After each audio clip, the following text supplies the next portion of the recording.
Nouveau plateau de TV Sian. Bonjour à tous et bienvenue. Dans cette séquence, on va parler décarbonation de l'industrie aérospatiale et même plus, puisqu'on va placer l'aérospatiale au cœur des solutions aux enjeux de demain. Autour de la table, 5 représentants des industries de l'aéronautique, du spatial et des systèmes embarqués, qui sont d'ailleurs regroupés au sein d'une association TONPAS. Alors, on accueille, et pas dans l'ordre, Mélanie Lebas, qui est chef de projet sur les segments sol d'observation de la Terre pour Airbus Defence and Space. Bonjour Mélanie. Bonjour. Aurélie Borneau, en face de vous, ingénieure sondage atmosphère pour le CNES, avec une mission CARB, vous nous en parlerez, micro-CARB d'ailleurs. Samir Ramouni, vous êtes ingénieur QSE pour qualité, hygiène, sécurité, environnement pour ATR. Vous êtes chargé SME, il y a plein d'acronymes dans vos industries, pour Système Management Environnement, et vous travaillez en particulier sur l'éco-conception. On y reviendra avec vous. À l'opposé encore de ce plateau, Alexis Pierrunet, chef de projet recherche et technologie composite pour Airbus Atlantique, et Jean-Renaud Allem, directeur des ressources humaines du groupe Satis. Je vous propose de démarrer par un premier tour de table pour qu'on comprenne un peu vos missions et finalement les enjeux de vos métiers dans cet objectif de décarbonation. Aurélie Borneau, vous êtes OK pour démarrer. Donc, mission microcarb dont vous êtes membre pour le CNES. Qu'est-ce que c'est que cette mission et comment vous travaillez? C'est tout à fait ça. Bon, bonjour à tous et à toutes déjà. Et je suis très contente de pouvoir parler de microcarb parce que c'est une mission qui me tient à cœur. Et donc, je suis contente d'en parler avec vous aujourd'hui. Peut-être avant de parler de microcarb, je vais un petit peu plus décrire mon poste pour que vous compreniez pourquoi je suis sur cette mission et ce que je fais exactement. Allez-y. Alors, je suis ingénieure sondage atmosphérique. Alors, c'est un mot peut-être un peu compliqué, mais je vais essayer de faire simple. L'atmosphère, c'est cette couche de gaz qui englobe la Terre. Et donc, dans mon service, l'objectif, c'est d'étudier les composants qui constituent cette atmosphère. On est tous sur des projets divers et variés, et moi, je suis sur le projet donc microcarb, le fameux projet. Donc, microcarb, c'est un nanosatellite, donc moins de 200 kg, qui sera lancé normalement courant de l'année prochaine. Et l'objectif de microcarb, c'est d'étudier la concentration de CO2 dans l'atmosphère. Mais il sera lancé hors atmosphère, j'imagine. Dans l'espace, voilà, c'est ça. Dans l'espace. Voilà, c'est tout à fait ça. Donc le but, c'est d'arriver à avoir cette colonne d'atmosphère. Donc le CO2, je pense que ça vous parle surtout à cette table ronde. Donc, le dioxyde de carbone, un des principaux gaz à effet de serre, et donc responsable du changement climatique. Le gros point de microcarb, ça va être d'étudier ce qu'on appelle les sources et puits donc de dioxyde de carbone. Donc, les puits, ça va être plutôt les endroits qui vont stocker le CO2, comme par exemple les océans, les forêts, etc. Et les sources de dioxyde de carbone, plutôt les villes, les endroits qui sont plutôt émetteurs. Donc ça, c'est tout l'enjeu de microcarb. Et donc moi, je suis ingénieure sondage atmosphérique sur cette mission. Merci beaucoup. Je vous propose de passer le micro à votre voisin Alexis Pierrunet, Airbus Atlantique. Dites-nous en quoi consiste votre métier. Bonjour. Moi, mon métier chez Airbus Atlantique, je fais de la recherche, principalement sur toutes les nouvelles technologies de fabrication et d'assemblage composite. Donc, via l'utilisation des composites, on essaie de réduire la masse des avions et donc la consommation des avions en vol. Et en plus de tout ça, on essaie aussi d'avoir des moyens de production moins énergivores. Et moi, personnellement, dans tous ces sujets décarbonation, je m'implique aussi sur tous les sujets liés aux biomatériaux et aux matériaux biosourcés, pardon, qu'on essaie d'introduire notamment dans tous les intérieurs cabines. Donc, il y a une grosse activité chez Airbus Atlantique. Et ensuite, je suis aussi sur les sujets liés à l'éco-design, donc pour apporter des solutions aux bureaux d'études, pour mettre les enjeux environnementaux au même statut que les enjeux économiques et masse des technologies qu'on va implémenter sur nos avions. Et ensuite, j'ai monté avec des collègues à moi un projet, donc le projet CARE, sur le recyclage des avions fin de vie, qui est un sujet complexe et qu'il faut traiter. Ça fait déjà quelques années qu'on le traite quand même, ce sujet. Alors, sur les avions en fin de vie, pour la partie métallique, il y a des choses qui existent. Pour la partie composite, aujourd'hui, on est en très faible maturité sur ces sujets-là. Donc il faut réfléchir parce qu'en fait, on va avoir des mélanges de beaucoup de matériaux. Et toute la difficulté, elle va être sur le tri de ces matériaux-là. Absolument. Comment démonter de façon économiquement viable aussi derrière. Pour que la matière recyclée qu'on aura extraite ne soit pas à un prix exorbitant et qu'on puisse être concurrentiel. Et réutilisable, du coup. Réutilisable, soit en boucle fermée dans l'aéronautique, soit dans l'industrie, déjà, pour pouvoir réutiliser cette matière première, ne plus avoir à en produire de nouvelles pour fabriquer de nouvelles pièces. Merci. Donc, une mission recherche forte autour au final, la décarbonation de l'industrie. De votre côté, Samir Ramouni, c'est quoi votre métier? On l'a vu avec un titre plein d'acronymes. Dites-nous un peu ce que vous faites. Oui, bonjour à tous. Donc, moi, je travaille chez ATR, un constructeur d'avions régionaux. Et donc, ma mission, je travaille sur les sujets environnement, et particulièrement le SME, le système de management environnemental. Donc c'est en fait une mise en place d'une organisation, des processus, des outils pour permettre à l'entreprise d'identifier et de maîtriser ses impacts environnementaux et, si possible, de les améliorer. Et j'ai un autre volet dans mes missions, c'est l'éco-conception. Donc je mets en place chez ATR l'approche éco-conception sur l'ensemble de nos projets. Et donc sur ce sujet-là, c'est en lien avec le SME, ça permet d'identifier sur nos impacts environnementaux directs et indirects les leviers d'amélioration. Et donc pour l'éco-conception, aujourd'hui en général, une entreprise, quand elle conçoit un produit, elle se pose plusieurs questions, notamment comment je peux répondre aux besoins clients, comment je vais pouvoir fabriquer mon produit, combien ça va coûter. Quand on fait de l'éco-conception, on continue à se poser les mêmes questions, mais on en rajoute une, c'est comment je peux diminuer l'impact environnemental tout au long du cycle de vie de l'avion. Et donc sur ce cas-là, le cycle de vie de l'avion, ça part de comment on obtient les matières premières, à sa fabrication, son transport, son utilisation et sa fin de vie.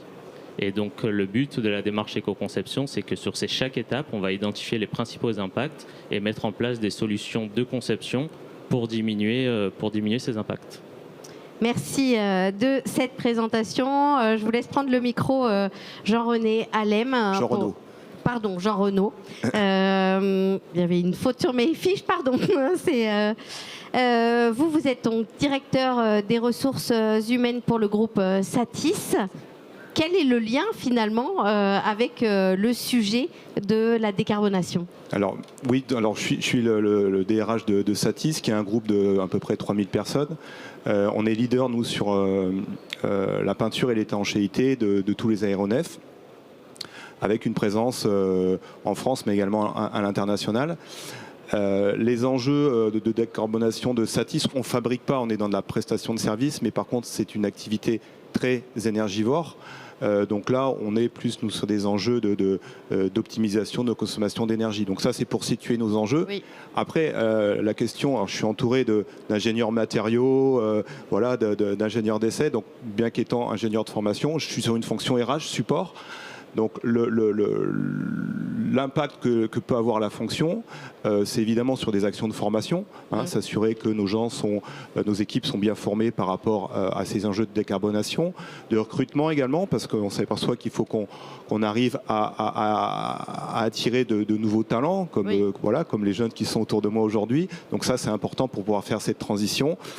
Mais également, mes équipes sont en charge de toute la partie communication, s'assurer que nos actions sont connues et appliquées par tous.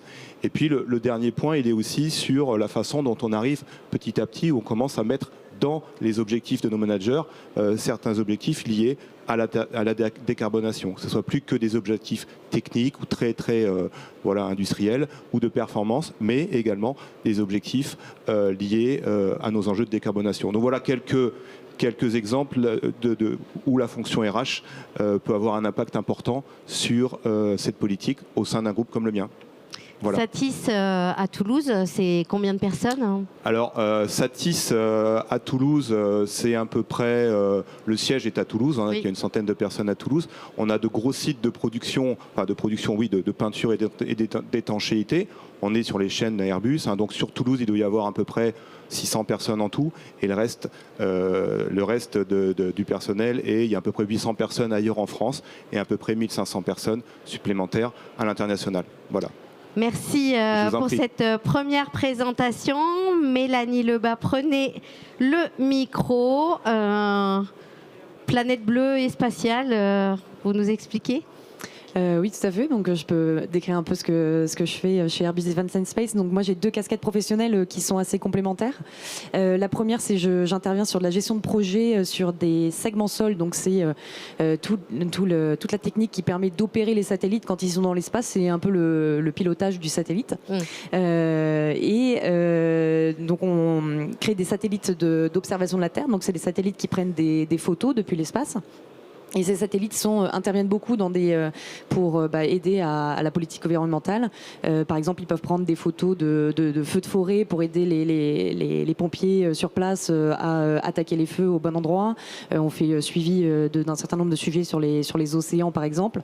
Donc voilà, ces satellites interviennent sur des sujets environnementaux. Ils nous aident à avoir des actions sur Terre.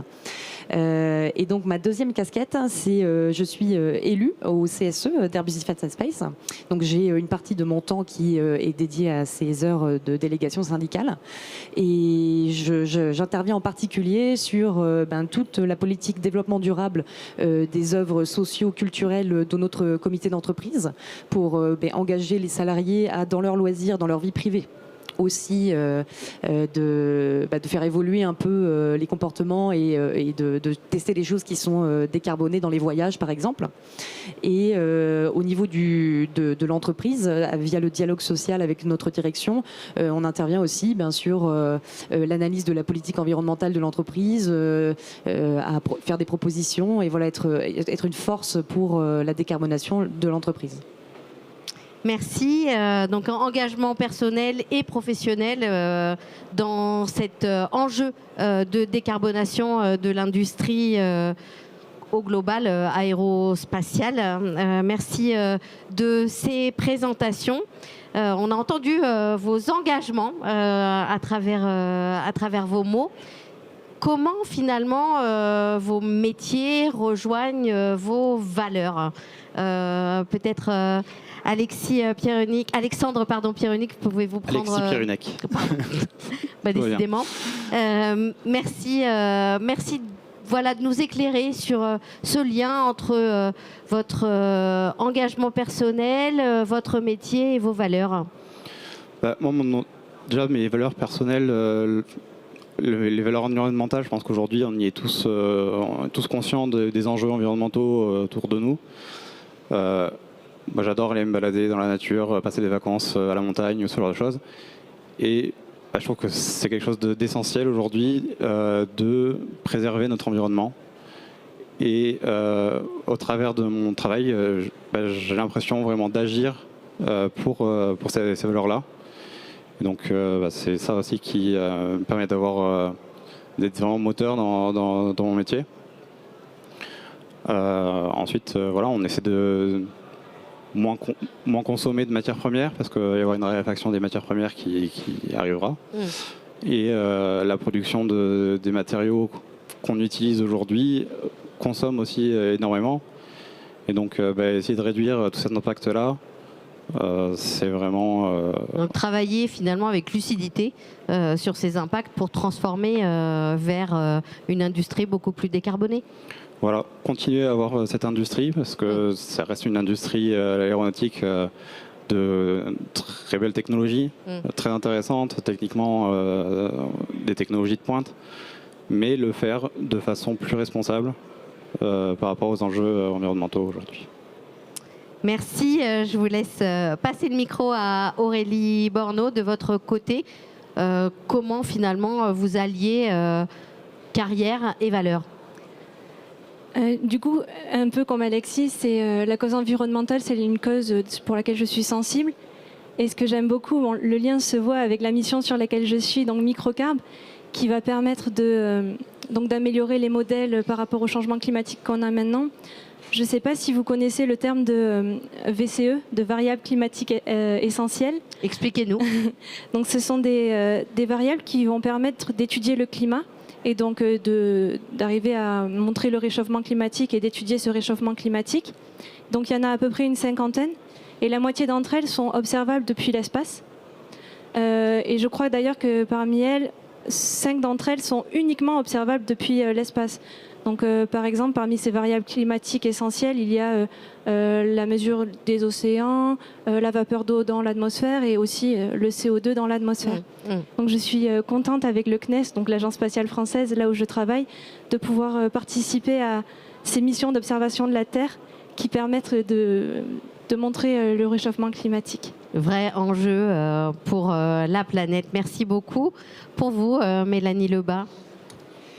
Alors dans mon cas, quand j'étais embauchée donc chez Airbus Defence and Space, j'avais 22 ans, j'étais pas, je voyais les sujets environnementaux, mais j'étais pas particulièrement impliquée ou engagée dans ces thématiques.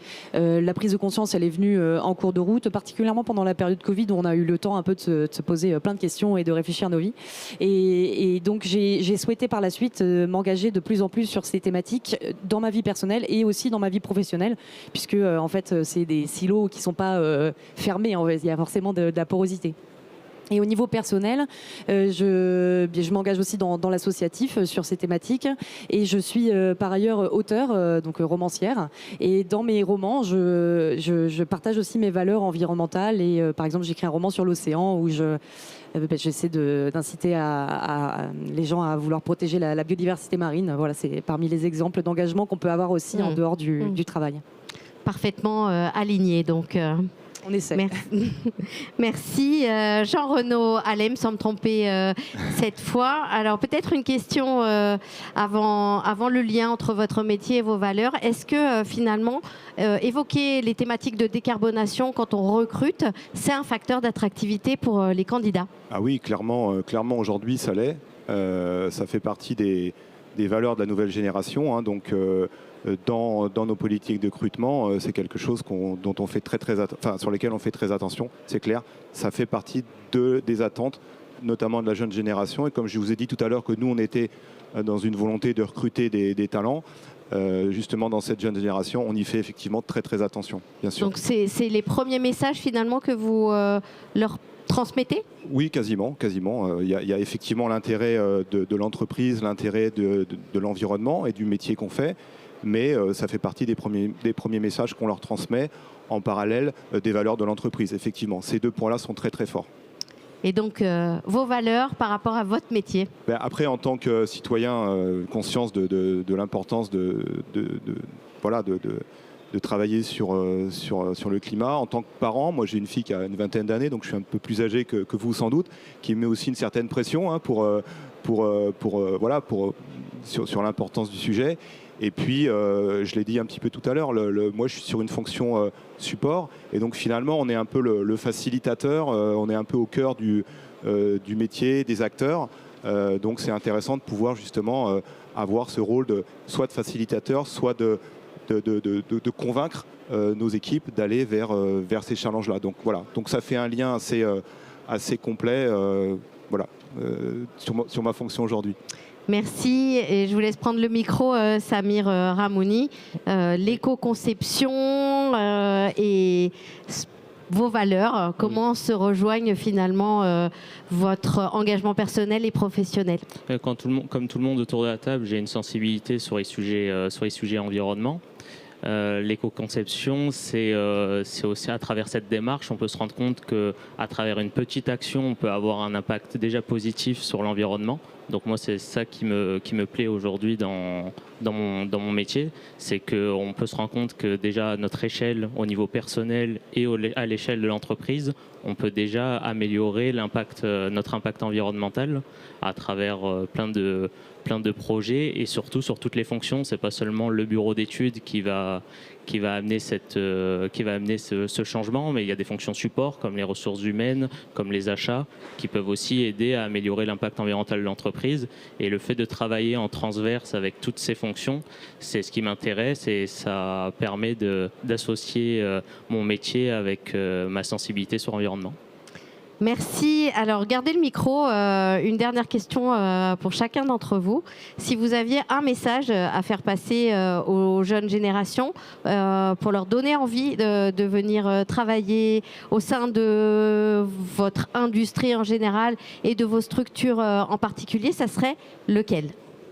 Du coup, comme je le disais, c'est que chacun à son échelle sur le métier peut avoir un impact sur l'environnement.